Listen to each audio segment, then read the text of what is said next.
Welcome to Question Time. Tonight we're in Tottenham in London. On tonight's panel, Crispin Blunt, former army officer, Justice Minister under David Cameron and former chair of the Foreign Affairs Select Committee. Labour's Shadow Minister for Mental Health and an A&E doctor who's been working on the NHS frontline throughout the pandemic, Rosena Allin-Khan. Victor Adebowale, chair of the NHS Confederation, which represents health providers, former chief executive of the charity Turning Point and a crossbench peer for the past 21 years. Head of Imperial College London's COVID vaccine research and Professor of Mucosal Infection and Immunity at their Department of Medicine, Robin Shattock. And journalist, contributor to Radio 4's Thought for the Day and columnist and leader writer for the Daily Telegraph, Tim Stanley.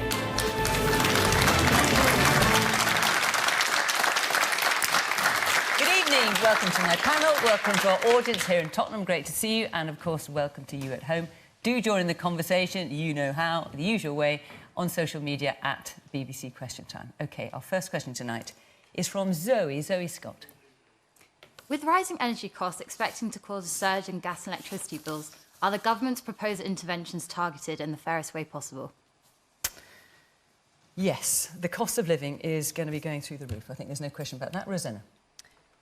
I think it's so disappointing for working families up and down the country because now they are going to be seeing these energy hikes. This is on top of rising fuel costs, the weekly shop going up. We're seeing national insurance contributions going up. We've just heard today that the Bank of England expects that inflation will reach 7%. This is having a real squeeze on working people. And I can tell you, as a child who grew up in a home with just one electric heater, I thought that was a time of the past. But now in A&E, when I am doing my shifts, I'm seeing the elderly coming in with electric burns from the same sort of heater because they can't afford to put the central heating on. I'm seeing toddlers coming in, Zoe, with skulls all over their bodies because old water bottles have burst because their families cannot pay the bills. And this government is not doing enough. And in fact, what's really terrible is that this week they had an opportunity to vote with us to actually provide a solution to the issue, which was a windfall tax on North Sea oil and gas companies who have done really, really well out of the situation. And it's important that it goes back in the pockets of the consumers. But instead, how much do you think you'd get from that windfall tax?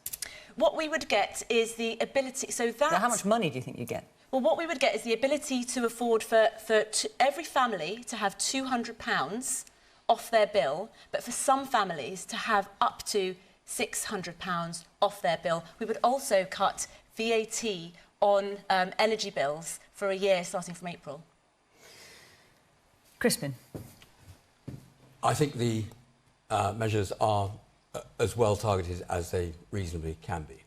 £150 for everyone living in a house that's A to D graded for council tax, and then a further £200 off bills from October. And are you happy that that's £200 off bills for everybody? So that's not targeted, that's bills for everybody? Yes, but of course that money will be clawed back over the next... Buy now, pay later. Yes, but what we're dealing with here is a shock to the system. This is a massive global rise in gas prices, which has seen a number of energy suppliers go to the wall, whose business models were not capable of coping with that. And we're now in a position where we are going to have to learn to absorb this cost of energy. Hopefully, this is a shock to the system for a relatively short period before the gas prices perhaps then come down to something that is more normal, but we don't know that yet. And so I think the government's come up with the right policy, a balance between £150 targeted at those at houses that are at the bottom end of the council tax bands, but also £200 off all the bills, and £350 combined with all the other measures that are being taken to help address the cost of living, I think is the right balance. OK, we will carry on this subject. There's a number of hands up, so I'm going to come to you. Just while I've got you here, Crispin, because this news has broken this evening, there have been 4 resignations from Number 10, perhaps the most significant from the Prime Minister's policy advisor, one of his closest, most long-standing and loyal advisor, Munira Mirza. She's written a hugely critical letter of the Prime Minister. What do you make of it? Well, I haven't had a chance to read the letter. Well, she's called on him to apologise to Keir Starmer. And actually on that, I think she's mistaken. because the apology by Keir Starmer on behalf of the CPS as DPP precisely parallels the apology by the Prime Minister on behalf of Number 10, I'm sorry, where he's rubbish. taking responsibility for the organisation. Now, I'm slightly at a loss when people then turn around and say, well, this is all absolutely terrible. You've got people taking responsibility for the organisation. Well, obviously, a number of Conservative MPs have been saying exactly that. Well, which is where we've got These are your colleagues. This is where we've got to divide the responsibility for the organisation, which the Prime Minister has taken, which Keir Starmer took for the actions of the CPS as DPP, and then we're going to see the inquiries take place about who was at what party and whether it was a party and what they knew or didn't know about it, or what could reasonably be expected. All right, I was just asking about the resignation particularly. Rosena, I just want you to answer that point before I go on to carry on with the main subject here. Well, it's a beggar's belief that we have Crispin trying to defend the indefensible and to actually liken the horrible smearing of Keir Starmer and involve, Jimmy Savile's victims' families in all of this mess that is, quite frankly, of the Prime Minister's making. He lied to Parliament, he lied to the country, he has taken the country for fools. He was at parties. His staff were packing suitcases full of alcohol, working out which spad was going to be the DJ, while people in this room were probably burying their families. And when I worked on the NHS frontline, taking iPads, when I took iPads to bedsides, when I took iPads to the bedsides of dying people, so their 3 children under 6 could say goodbye, there is absolutely no justification for the pain that they have felt that could possibly be explained away by a cheap apology, an insincere, cheap apology by the Prime Minister. Well, in that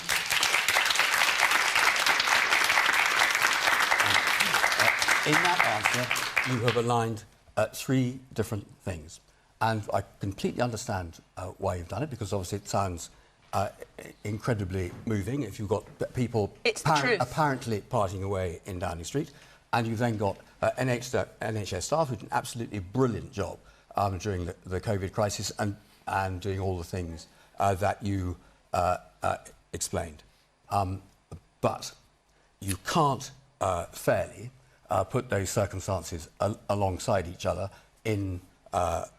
if you're actually really being fair about the conduct of Number 10. You need to understand the circumstances inside Number 10, whether people were brought in. OK, don't die.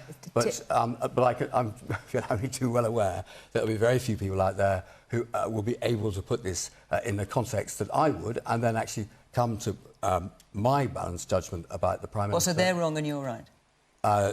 People will come to their own conclusions. OK. But just to be clear what you're saying. I've come to mine based on what I understand of the situation that each of those decision makers will have faced. Tim, you wanted to come in quickly, and then I will get back to the main subject. I was going to talk about energy, if that's OK.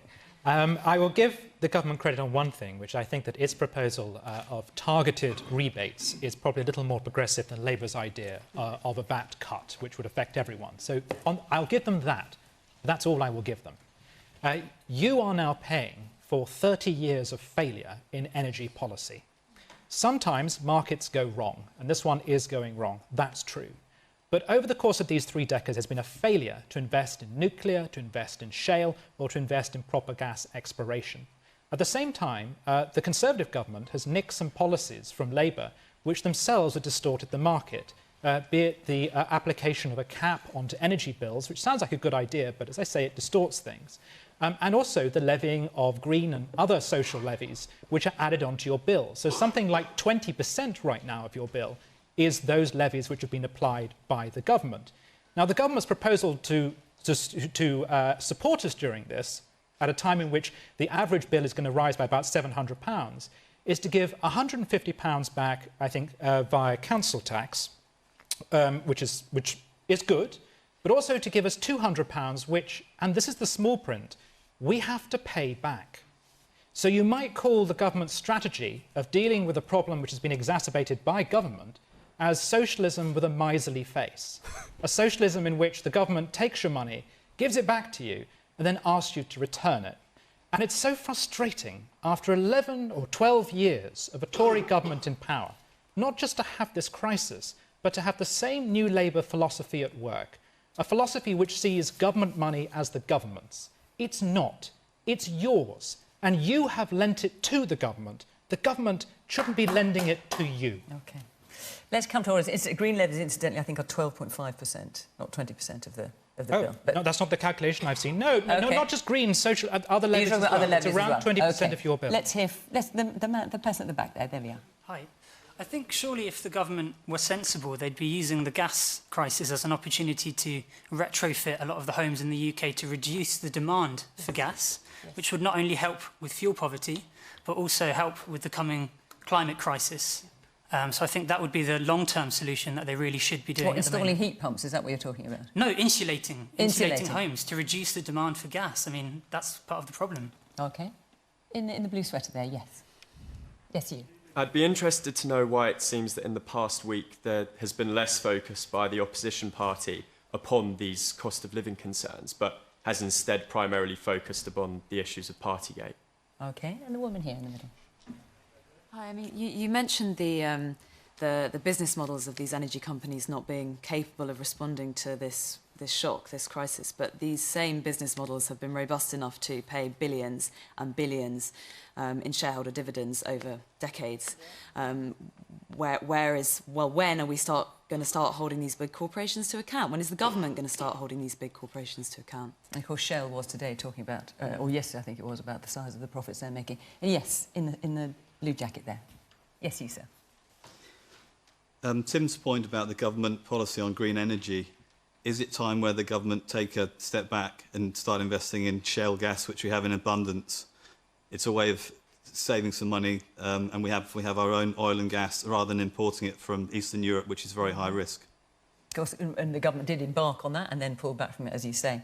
So Victor, the question is, with the rising energy costs expected to cause a surge in gas and electricity bills, are the government's proposed interventions the fairest way to help people with their bills? Probably not, actually. And the reason for that is that if you're poor, giving everybody the equal amount is fine. If you're middle class, you get a bonus. If you're poor, it doesn't really have that impact. And it's not just the energy bill. You can't just look at the energy bills on their own. You have to look at the hike in food prices as well. And you know, the fact of the matter is that poverty costs us in health. The impact of poverty on mental health, Rosena would support Absolutely this, right. is significant. We've already got 1.5 million waiting on the mental health waiting list. Mm-hmm. There will be an increase in other illnesses, including physical illnesses. So I think and it will affect the poor more than the middle classes and the wealthy. That's a fact. So we do need to target the poor specifically. And I would take a balanced approach. I actually do think that the energy companies should pay more. There's going to be a windfall bonus because of inflation. That's a fact. They should pay more. I think it makes sense for the government to actually over-target those people who are going to suffer the most. I think that's what we do in this country. And I am really concerned about the knock-on impacts on the NHS. We're just coming out of the worst of the pandemic, only to be faced by another pandemic in a way, which is the pandemic of poverty. And I remember what it's like not to have proper heating. I remember, rheumatism. I remember the chest infections. I remember all those things. I think we owe it to ourselves as a country to do things like give people back the £20 a week that we took off the poorest people. Give it back to them. Give it back to them. Let's ask. You're talking about universal credit. Let's ask some of the energy producers to actually dip into the profits and actually share it with the poorest. Now I know they'll say if we do that, we take away from investments. Well, I'm prepared to take the risk. If we think this inflation will only be around for a year, let's slow the investments for a year. If they say, and they will say, that means that people who have invested in these companies that are paying the pensions won't get the pension dividends. Fair enough. If you're poor, that makes no difference. Let's suspend the dividends for a year. Let's really focus on the human situation here. let's invest in our health service by supporting the poor during what will be a horrific crisis of both food and energy. In one of the richest countries in the world, by the way. Woman at the back. On the point of the energy levy rebates being reimbursed, you have to pay that back over a period of time. So how can you really see that helping individuals and families? Isn't it just delaying the pain? And to Victor's point, it's disproportionately impacting the low-income families, those that are suffering now and into the future. All right, this woman here in the front. People on benefits don't pay council tax. So if the money is coming off the council tax, how are they going to benefit to pay their utilities? All right. And yes, the man here in the front. Energy is just a piece of the puzzle. Bank of England today said that inflation is going to hit 7% in April. When are we going to be honest about the economic and social damage that we did to ourselves during the pandemic and what we borrowed then to be able to get through it? And you think we borrowed too much? I think perhaps we were a little overprotective, overzealous, and because of that, there are social and economic costs that we're now paying. OK. Robin, are the government's proposed interventions fair, the way to tackle it? The rising costs, rising inflation that we're going to see as well?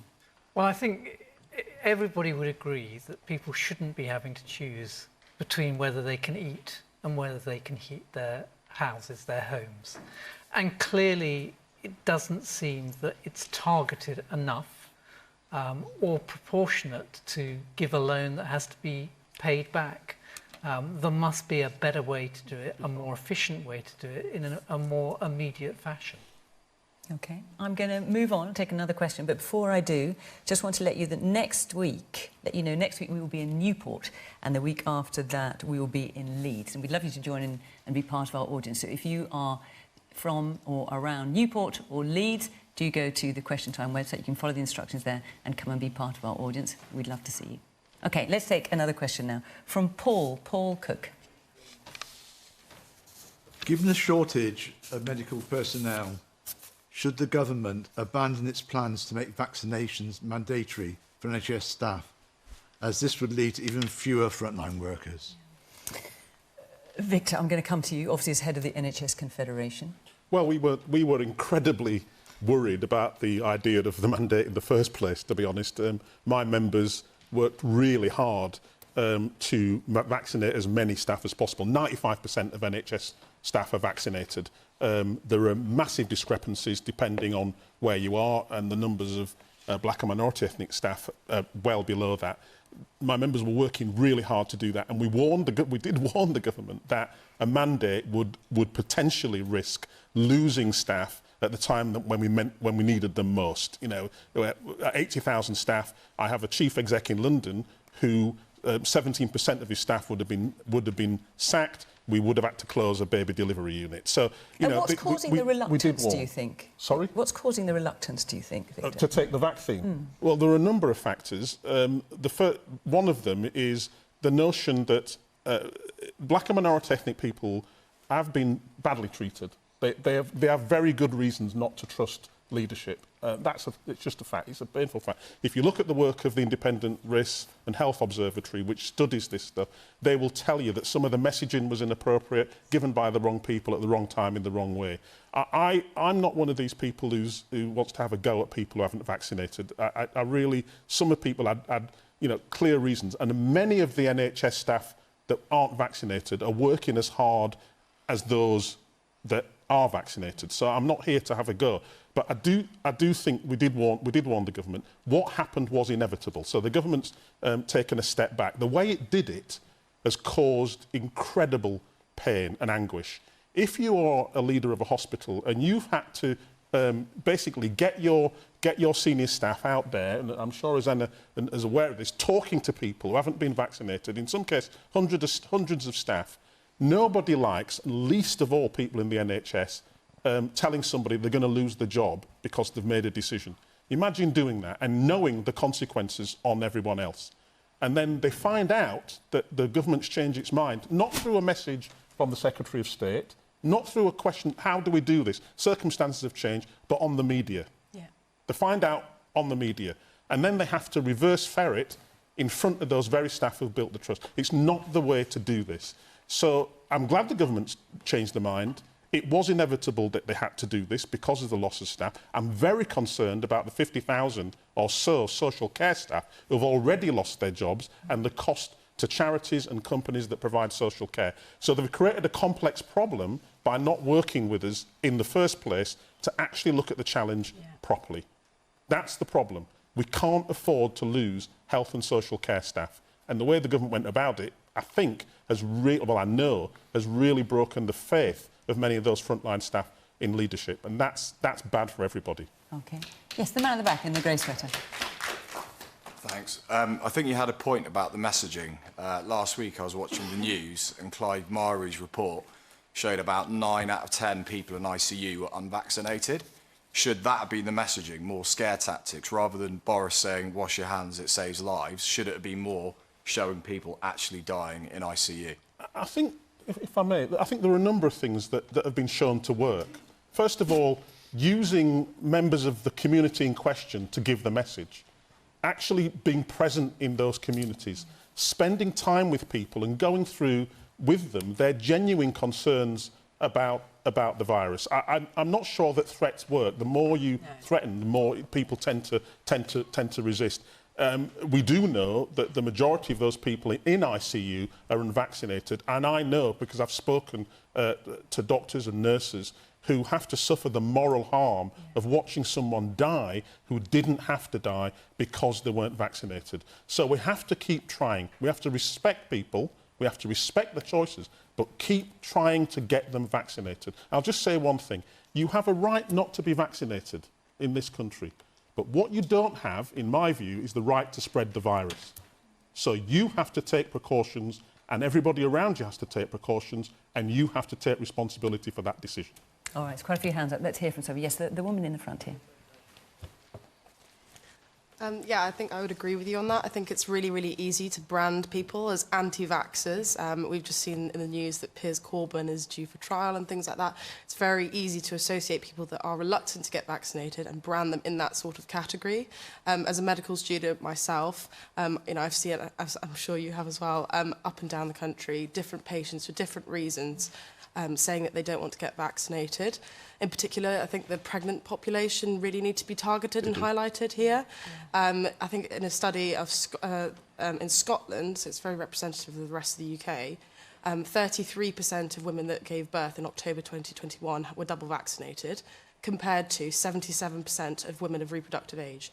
So there's clearly a massive discrepancy there, and I think we need to work with people rather than against them to try and improve did you have vaccination. contact with those women or people who've not been vaccinated as a medical student? Yes, I did, yes. So for the last 2 years, I've been on clinical placement and I've come across patients that maybe are overweight or have diabetes but seem to be worried about fertility risks or the fact that the vaccines cause clots and other misinformation that's spread across social media or other forms of media.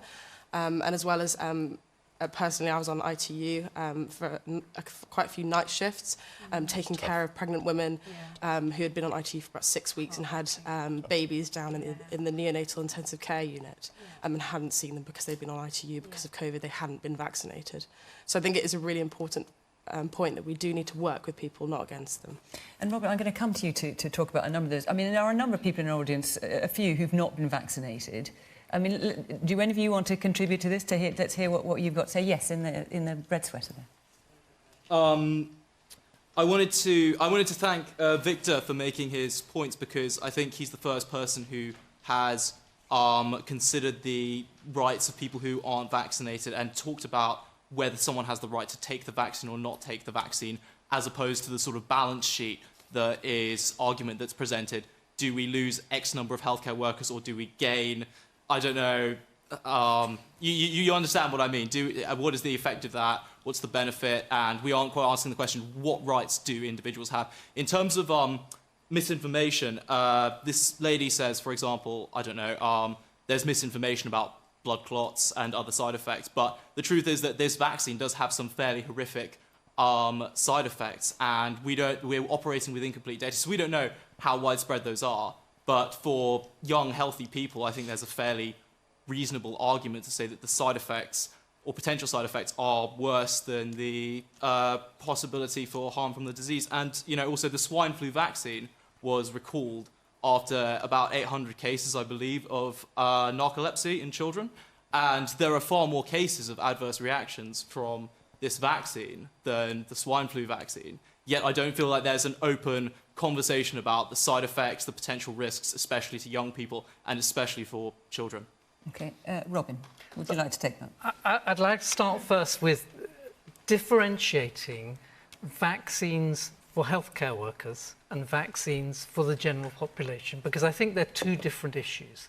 And when we talk about the healthcare staff, I think everybody who works in the health system has a duty of care. And that duty of care, first of all, is to do no harm. We do know that vaccines reduce infection, they reduce transmission, and I can see no logical answer for somebody who wants to make sure that they're not potentially harming individuals, either by spreading the virus or putting them by undue stress by the fact that they know there are healthcare staff who are resistant to getting vaccine in those frontline working roles is a significant issue. Now, the way to persuade them is probably not through making it mandated. I think the actual evidence for the safety of the vaccine and its efficacy in a healthcare setting is so overwhelming. Well, do you want to address this man's words? Because you've chosen not to have the vaccine. I'm right, aren't I? That'll be correct, yes. So, I mean, I have great respect, particularly for people who have questioned, and science is all about questioning the evidence. Scientists spend their life, I spend my life looking at evidence and questioning it. First of all, one thing is really important to recognise is there are a range of vaccines out there. They don't all have the same side effects. The other thing to remember is, you know, obviously comparing it to the narcolepsy story, which actually it worked out in the end that it wasn't so related as people thought. We have far more safety data based on the current vaccines because they've now been in billions of people. And the evidence is there and accessible. So if you want to do a data analysis and look at the risk ratio and hazard ratios, you can get those numbers. There's no secrecy around it. So if we talk about serious adverse events, they are extremely rare. Now, the two main vaccines that are currently used in the UK are the two RNA vaccines, Moderna and Pfizer. They, the rarest events of any serious concern is inflammation of the heart, which happens mainly in young men and teenagers. It's extremely rare, very unlikely to happen, and nobody actually has had long-term consequences of it. The most people who have some adverse event are mild injection site reactions and maybe a day of feeling slightly unwell. And the evidence and the facts are there. They're indisputable. Okay, no, sorry. Can I speak? Yes. Cool. Please. No, I mean, I appreciate that, and I've looked at the data myself. I mean, the data I believe you're talking about is the yellow card reporting scheme, which are self-reported. More than just the yellow card. Fair enough. Okay. Obviously, looking at it on a global basis. Well, okay, fine. But most of the data in the UK, for example, comes from the yellow card reporting scheme, which is a self-reporting scheme. There was a select committee in 1999 which estimated that there was an under-reporting factor. So roughly only about 10 to 15% of cases get referenced. And with the AstraZeneca vaccine, it's not simply inflammation. What's interesting here, listening to you, is you've got Robin here, who's a world-renowned expert, yes, developing vaccines, researching vaccines for HIV and Ebola. He's given you information, he's given you... You're going through your notes, finding all sorts of other things. Is nothing he says credible to you? Well, given what an eminent scientist he is. No, sure. No, of course it is. I studied philosophy at university, and I learned that an appeal to an authority is not an automatic win of an argument. And if we want to appeal to authority, for example, we could talk about someone, say, Dr. Robert Malone, who is the man who invented the vaccine, who suggests that young people, for example, no, I don't think he is the man who invented the vaccine. He was critical in inventing mRNA vaccines. Let's let Robin answer that, and then I'll come to some other people in the audience. That has it's nonsense. He didn't invent mRNA vaccines. The people who developed the vaccines, the 2 RNA vaccines, are BioNTech. The company invented RNA vaccines, and the other group are Moderna, and it's based on their research. Rosena. It's not based on an individual. Rosena, let's bring you in here. So the question is about mandating vaccine, and obviously the importance of persuading people. Yes, so first of all, I would say that I do really believe that our best defence against this virus is to take the vaccine. Of course, I respect personal choice not to take the vaccine, but I can tell you that any medication, a box of paracetamol or ibuprofen, will have a list of the most common and the most serious side effects. There isn't a single drug or vaccine that doesn't have one. What I can tell you is the devastation and heartbreak of working in an intensive care, where you see row after row after row of patient fighting for their life, where you then have to pick up the phone and communicate with their loved ones and pass on messages. And if there is anything that can be done to spare people that visceral, palpable pain, I think it should be done. But to come on to the point about NHS staff, the principle of when you go to medical school or you study to be a nurse or a physio or anything within our NHS is it's actually a vocation, not a job. And we believe in doing no harm. And of course, it's important to take a vaccine because you don't want to harm your patients. But it's also important to understand how essential proper staffing levels are. And if you lose any more staff, we came into the pandemic 100,000 NHS staff short. We lost last year, between July and October, 27,000 staff in the NHS due to mental ill health. If you are bringing your mum into the A&E of a night and she cannot get her stroke treatment within a 4-hour window because there are no staff, she's going to die. So when we look at the principle of do no harm, we have to understand that there is a workforce issue at the same time. And I'll just finish by saying there are communities who are vaccine hesitant, and I understand why they are. Because when I talk with these rows and rows of beds in intensive care, it's our frontline workers from our poorest and black and minority ethnic group backgrounds who are in these beds, our posties, our bus drivers, our shop workers, and these are the people who feel most let down by the government during the pandemic. It's very difficult for them to then trust someone who breaks all the rules to say, yeah, take our vaccine, you'll be fine, you'll be safe. Of course they're going to have questions. And my dad was dying in his care home last year, and the very best people I've ever met in my life were the black carers that were looking after him. The best people I've ever met. And they were vaccine hesitant because they said they felt so let down by the government, and they genuinely felt as though they may become infertile, and they just needed to be persuaded a bit. And I think persuasion is better than forcing people by threatening them with job loss. There's lots of hands. I'm going to get round as many of the audience as I can. Yes, the woman there in the beige top, yeah. I think that the vaccine should be an individual choice. I live in my body. I know how my body works, and I feel like I'm best informed to know how I feel I may fight COVID. I think we need to move away from this narrative of black and ethnic minorities all don't trust the government, and that's the reason why they're not taking the vaccine. I, for one, have made an individual choice. I'm not anti-vax. I'm not an anti-vaxxer. I've persuaded my family members who are vulnerable, who I deem vulnerable, to take the vaccine. However, for me personally, someone who's even had COVID and it was just a headache and a lower back pain, and I was able to ride it through, right? For me personally, I'm fine. And, you know, I was a bit hesitant to even speak about this subject tonight because some of my close friends, I only told 3 people, but a lot of them said, Dami, don't mention that you're not vaccinated because when you go back to work, people are going to look at you like you smell. And I think it's really bad that, you know, we're deemed the bad guy for not being vaccinated. You know, when I did get COVID, I isolated, not for 10 days, 12 days, right? I made sure I was away from everyone. I'm responsible enough to do that, and I accept that some people are not responsible enough. But what I do find really annoying is the attack on us all the time for choosing what we know best for ourselves.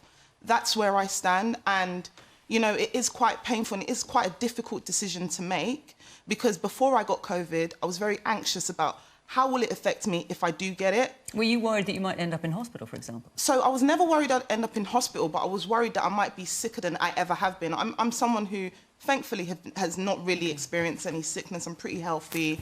I don't even get the cold or the flu. I don't even get headaches. And just to finish up, it's interesting that you spoke about paracetamols and ibuprofen, how they have side effects. Actually, as an individual, when I am going through pain, I tend not to go to those things. I tend to go to natural remedies. Okay. So that's Fair just enough. me. Yeah, Do you get what I mean? it's fair enough. All right. Yeah. Okay, we'll come to your points. I'm just going to get around a little bit more of the audience. Yes, this man here in the front. I think we talked a lot about vaccines, and we know they have a massive impact on reducing harm. I think one thing which doesn't get discussed so much is the natural immunity. And if we look to Israel, early on in their Green Pass, if you had positive tests, then that counted.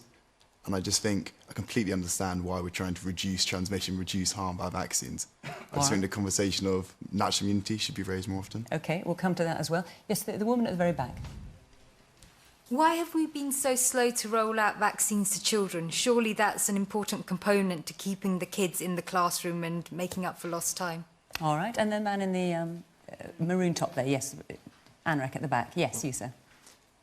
I think vaccine should absolutely be a personal choice, but this idea that I know what's best for my body doesn't make a lot of sense to me, because I don't. I'm not a doctor.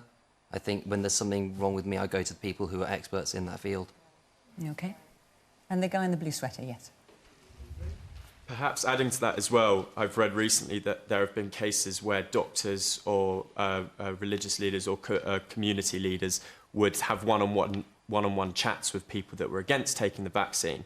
And because they had a lack of knowledge or scientific evidence upon it after having this chat with a one-on-one professional, they then changed their decision and went from being neutral or against it to being for having a vaccine. So perhaps that's a better way of going forward, rather than creating this division between ethnicity groups, but rather focusing on specific individuals one by one and slowly getting more traction. Robin, what about this idea then? As you were saying, you know, you feel you know what's best for you. And we've heard talk about natural immunity as well. So I think the issue here is that it's not just about personal choice. I respect personal choice, and of course you can make your own decisions. But it's a bit like people wearing masks in the audience. You're not just getting vaccinated to ensure your own health. It's about ensuring everybody else's health. And so if you were vaccinated, you would be much less likely to get reinfected and much more less likely to pass it on to others. And it only works where everybody contributes to reducing transmission in the community. And natural immunity? And natural immunity, so the difficulty with natural immunity is if you've had COVID, you don't know how good an immune response you've developed. And we're all different individuals. Some of us will have a mild infection and may get a good response. Some of us may have a very poor response. So in the context of vaccination, that will boost the response that you got from natural infection and give you protection for much longer and make you less susceptible to become infected. And if you do become infected, because the vaccines are not perfect, and I don't think we should pretend they're perfect, but they do work to reduce it on a population basis, you're again less likely to be infectious for a prolonged period of time. This man here in the front. Obviously, the original question was about vaccines. I've experienced, because I was a nurse, I'm now retired, but I came out of retirement and I did some agency nursing. What that was involved for 3 months, for 3 years. In the wintertime, I went round hospitals, around the trust, and I vaccinated staff with the flu vaccine. So I came across, you know, charge nurses who weren't black. They were, you know, part of the trust who wouldn't have the vaccine. You know, even though I explained to them that, you know, they're looking after people who were in front of them, the patients, who they could give this to, they wouldn't have this. And it was doctors, physiotherapists, you name it. We tried incentives, like giving away a free pen. I know it sounds daft, but, you know, pens. We tried a competition for an iPad, to try and win an iPad. That didn't work. So I don't know how we expect to get anyone to come in to take more vaccines when, you know, we've reached that stage now where, as you were saying, most of the population in the hospital have had the vaccines. And you've got this small percentage. I'd like to know what the panel thinks on that. Tim. First of all, congratulations to Question Time for even having this conversation. Yeah. There are some people who think that these questions simply shouldn't be aired. And not only does that treat people like children, but it also means that if you don't ask the questions, you won't necessarily get the answers. And that means that the questions percolate out there, and it means people are again likely to stay away from having vaccines. So until we start discussing this openly, I think the situation is going to continue as it is. Secondly, on the subject of mandating NHS staff, I was very struck during the parliamentary debates over this by something said by Caroline Lucas, and she'll have to forgive me, the Green MP, she'll have to forgive me here for paraphrasing, but she said when you start mandating things, you switch from something that is done by the community to the community. And that's a transformation, and the consequence of that is more likely to be resistance than people going along with it. I think in general in life, as far as you can, you should reason and argue and debate with people rather than imposing something on them. And finally, on the moral point, I mean, the gentleman with his degree in philosophy, which is a good thing to have, by the way, but of course it won't protect you from a virus. Whereas degrees in medicine are probably much more useful in that regard. But I take the point about the risk of passing it on to someone else, or the risk of taking up a hospital bed. And these are sound moral questions that imply that taking the vaccine is the altruistic thing to do. But I, as a member of society, also have to consider the dignity of the individual and their right to refuse something to be done to them. And whenever you impose something on people, whenever you take away particularly bodily autonomy, you are denying the personhood and the dignity of that individual. And when society takes that step, that's a step away from freedom too far for me. And the last 2 years, we have seen an extraordinary growth of the state, an extraordinary rollback of civil liberties. If we could emerge out of this with a voluntary vaccine programme and with as much liberty as possible, that for me would be the best possible outcome. I am very reluctant to continue down this path of telling people what to do, because ultimately, what is the point of living? What is the value of life if not to be free? I would rather live in a society. I'd rather live in a society that is free than live in one which curtails one's liberties to that extent. That makes me very uncomfortable, and that's a kind of state that is almost not worth living in. Okay, I'm going to take a couple more points and we'll go. Yes, the man at the very back. So I was working as a volunteer vaccinator in my community for a brief period of time, and I was fortunate enough to talk to people who I was vaccinating about their concerns about having the vaccine. And a lot of the time it was people from ethnic minorities who had believed that the COVID vaccine was not made for them, and it was not made with the intention to be for them. And a lot of misinformation was able to spread around their communities, and they felt that the messaging was never targeted towards them to convince them that this was something that they should be having. So is there anything that the government or any policies that should occur to encourage people to get this? Victor, do you want to take this? I'll come to you, Crispin, in a moment. Just on the facts, just in case, you know, vaccine take-up amongst NHS staff, as I've said, was 95%. So, you know, most NHS staff took it. When you look at black and minority ethnic NHS staff, it's 69%. So those are facts, right? And as I've said, there are things that we can and should and are doing to encourage those staff to take up the vaccine. We've said engaging those community leaders in understanding the facts and then explaining it, making the vaccine present in their community through buses and constantly acknowledging their concerns and bringing those concerns to the fore. The NHS is not, if you look at the leadership of the NHS, there are very few black people in leadership positions in the NHS.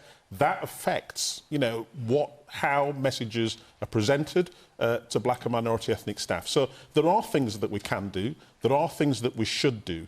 I do think, just on this point of freedoms, it's a bit, you know, you do have the freedom to do a lot of things. You don't have the freedom to shout fire in a crowded restaurant, for instance. No, you do. You just have to suffer the consequences. Yes, that's my point. Yes. You've made my point for me. Yes. And the point is that it's not just you that suffers the consequences, it's everybody else in the restaurant. So I just think that we need to be really clear about the individual responsibility. You have the individual right, absolutely, but you also have the individual responsibility to understand the consequences of that choice on other people. You are more likely to spread the vaccine.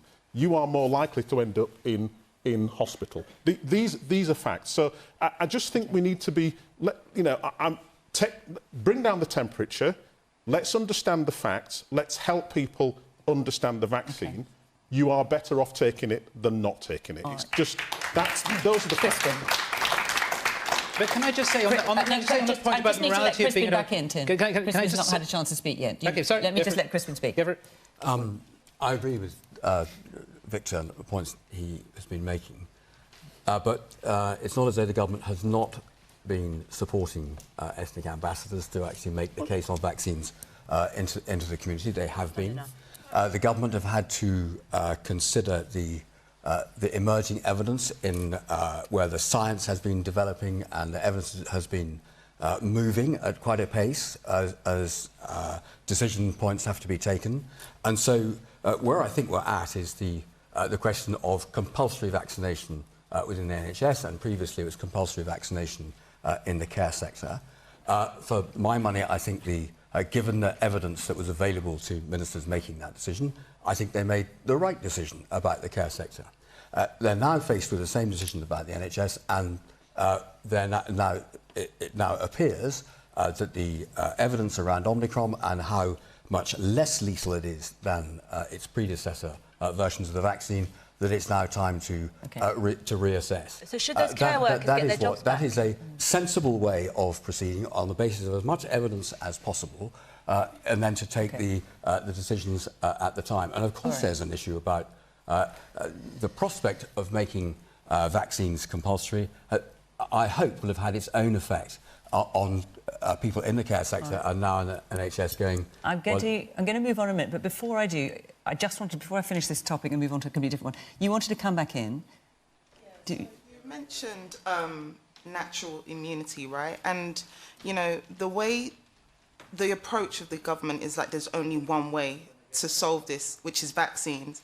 Why are we not doing more? Like, for example, I've tried to get an antibody test to see, you know, if I've got any natural immunities and stuff like that. Why are we not pushing that if people are... Given what Robin's just said about natural immunity, has that not made any difference to your thinking? No, because I don't know, I just feel like, I think it's not the same for every person, and I think that you should try and just explore that for people who just choose not to, and maybe that might be a solution to your NHS crisis. Okay, I'm only because I'm going to move on. Robin, a final word. I mean, I think that the issue is natural immunity is very variable. You can't, on a mass population basis, go around and measure everybody's antibody levels.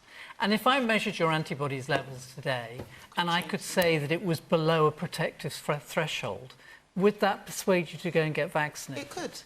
And it could, and that's probably why I wanted to do it. Right. But it's so difficult to get it. Like, what's the whole? Why are we spending so much on the vaccines and we're not allowing some people like me who wants to just see, you know? So it could actually. Okay, let him answer.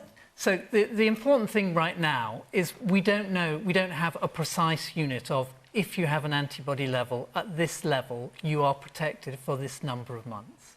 So the day that you get your antibodies measured will give you some idea of your immune response, but it won't tell you how long that lasts. If you get a vaccine, which I can tell you all the evidence shows is completely safe, your risk from the vaccine, is so low to you and the benefits are so high that it would boost your immune response and give you the security that those vulnerable members of your family who you've persuaded to get vaccines for very real reasons, you are not going to be passing on the virus to them. You're going to be better able to protect them. OK. I know we could talk about it for the entire programme. I want to talk about it for a good chunk, which I think we have. But so many of you asked about this next point that I would be remiss of me if I didn't get it in. So let's hear from Hasiba Bukhari. Is Boris Johnson causing irreversible damage to the reputation of the Conservative Party in order to save his own position? Yes. Right. Now, we've been talking about this for a lot of weeks. We haven't got an awful lot of time left on the programme, but as I say, so many of you put in questions about this. I felt we had to tackle it again. There have been, as I say, 4 or 5 resignations this evening. Crispin. We are plainly going through a huge crisis in terms of confidence in the Prime Minister and the government, as it's presented in the media around the pattern of behaviour in Downing Street and the Cabinet Office over the last 2 years. No one should deny that. But what is sitting behind that is the Prime Minister's former Chief of Staff, who has then sitting there leaching out bit by bit information into the media. So you're talking about Dominic Cummings, obviously. I am. Because his current Chief of Staff has just resigned. Well, I'm talking about Dominic Cummings. Right, OK, just so we're clear. And we are seeing the media then cheerfully picking all this up, and the stories then coming out bit by bit. You have to ask yourself whether or not we're being played here. And I think that we are, and we should understand the circumstances. Now, none of that means that we shouldn't be conscious about the effect it has on people who have very properly followed the rules very precisely, and then understandably extremely cross. You did say you thought quite a few people probably hadn't followed the rules earlier. Sorry? You did say you thought quite a few people probably hadn't followed the rules earlier. Indeed, but I mean, but a lot of people would have done, and it's those people who I can understand their real annoyance. But I'm not saying, hang on a minute. We'll have to be reasonably quick, Crispin. Forgive me, just because we haven't got an awful lot of time. I think it's necessary for us to actually have a bit of perspective here about exactly what we are charging the Prime Minister with. So let's just take a step back. Oh, no, hang on, Crispin, because otherwise no one's going to get a word in edgeways. So, Tim. The Conservative argument for the last couple of weeks has been we need to stop talking about the Prime Minister and talk about the other ways the country's in a mess, like inflation or like energy bills and things like that. Boris Johnson is a phenomenon. Boris Johnson is a phenomenon. I'm amongst a minority who rather likes him, actually. And he reminds me of a character in an Ocean's 11 film where technically he may well be a con man and he might be the bad guy, but you want to see if he gets away with it. Are you saying he's like and George how Clooney? He did it. Or Brad Pitt? Which one are you choosing? But what I would say is that the way you framed the question was very interesting. What damage is he doing the Conservative Party? And you've got to understand that this is why it's difficult for the Conservative Party to decide what to do about him. Because the Conservative Party suspects that the reason why it has its majority is Boris Johnson. That he is the only man who could have got Brexit done and won the Red Wall, and they're worried that if they get rid of him, they're actually going to get rid of the one thing that possibly makes the Conservatives competitive for the next election. So I think they move on Boris Johnson at their risk. Okay. And a part of me still thinks he might get away with it. He might pull off one more great con. Rosena. And we're all going to have to be quite brief, forgive me. I think the issue is not about the irreparable damage he's doing to the Conservative Party. It's about the irreparable damage he's doing to the country. He wasn't even fit to lead the country before we went into the pandemic. We've got to remember his track record of homophobia, racism, sexism, misogyny. He's an absolute consistent liar. The people closest to him are now jumping ship. There is absolutely no way he should stay. He missed 5 Cobra meetings. He said, let the bodies pile high. He doesn't care about us, and the country now know it. Victor. Well, I think there are 3 things that are problematic. The first is the moral vacuum at the top of the government. I mean, there is there's a moral vacuum. The second is, I have to tell you, as a father, I was brought up to tell the truth, take responsibility, and search truth, and to look for that in the examples of leadership. And what do you tell your kids? when they look up and they see a kind of game being played out. You know, your analogy is very entertaining, but this is the country, and it's not just about the politics, it's about the moral leadership, it's about that stuff. So if you want to make the political point, this is what's happened, is people might not have known who Keir Starmer was, frankly. They do now. And even if you replace Boris Johnson, whoever replaces him has now got actually an opposition which people kind of know about, partly because of the sort of error. That it's not just an error, it's moral leadership. It's not just about the parties, it's about how you stand. It's about, do you have values? Do you have a moral compass? That's what's important here. And I just worry about it turning into a kind of game. It's more important than that. It's about whether we have leadership which has a set of values, has a moral compass, that can actually be an example to me, you, and our children, and young people who want to enter politics. OK, I want to hear from the audience as well, Victor, otherwise I'll never get them in. Yes, the woman in the red dress. I find it quite ironic you're talking about us being played. Absolutely, we've been played, but that's not by Dominic Cummings, but it's by our Prime Minister. Dominic Cummings may be dripping, but it's all truth. Exactly. It's all truth what he's telling us. It's not fabricated, it's not made up. And the fact that, you know, he fired the person that knew where all the bodies were hidden, well, there we go, that's what happens. Robin. I mean, I think that the issue is, for me, that integrity matters, and so does the way people behave. And many of the issues we talked about tonight relate to trust. Who do you trust in terms to give you a truthful picture of the situation? And whatever you feel about the current situation, it's only made it a lot harder to communicate the core messages that people need to hear. We know that from a recent publication, the people who are least willing to get vaccinated are the people who least respect people in public office and the government. And that's only made the job that much harder. But at the same time, obviously, one shouldn't have to say integrity is important in public life. It plainly is.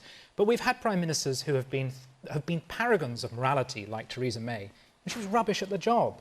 We had Tony Blair, who was directed by a kind of inner, almost religious morality, and he took us to war. Some people calculate that, look, they might not entirely trust Boris Johnson, but he gets stuff done. He got Brexit done, he got the vaccine done, and they'd like to see if he can do levelling up and how much he can actually achieve. To be fair, he made some decision. The NHS got the vaccine done, credit where credit's due. Exactly. And I think the problem is, you know, we've got this Prime Minister, not the last Prime Ministers. Two wrongs don't make a right. We need to deal with the situation that's facing us. And people's anger and frustration is because of the moral vacuum. That's the problem. Do you know, I think we might end up talking about this on other programmes as well. What do you think? Because sometimes I don't know, I have no crystal ball. But that is all we've got time for this evening. Thank you very much, my panel, for coming this evening. Thank you to all of you for coming here and making your points. Much appreciated. And, of course, thank you to you at home for watching. From Question Time in Tottenham, in North London. Bye-bye.